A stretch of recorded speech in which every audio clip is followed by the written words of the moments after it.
السلام عليكم ومرحبا بكم مع طبخ داليا. واش طيبت لكم اليوم طيبنا تكتوكه بالبطاطا والباذنجان، وصفه صيفيه بنينه. واش نقول لكم، حاجه خفيفه تاع الصيف، واللي يحب الوصفه يتبع معايا بدون اطاله. قلي سنينات ثوم في الزيت وضيفي لهم طماطم مقطعه وقوي النار وخليها تتقلب. قلي البطاطا مكعبات وزيدي اقلي الباذنجان مقطع مكعبات بنفس الطريقه.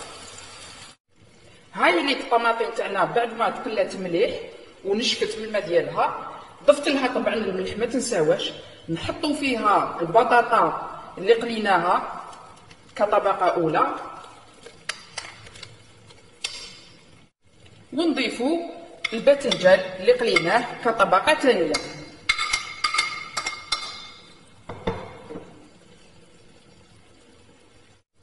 نفقسوا فوقها 2 حبيبات بيض،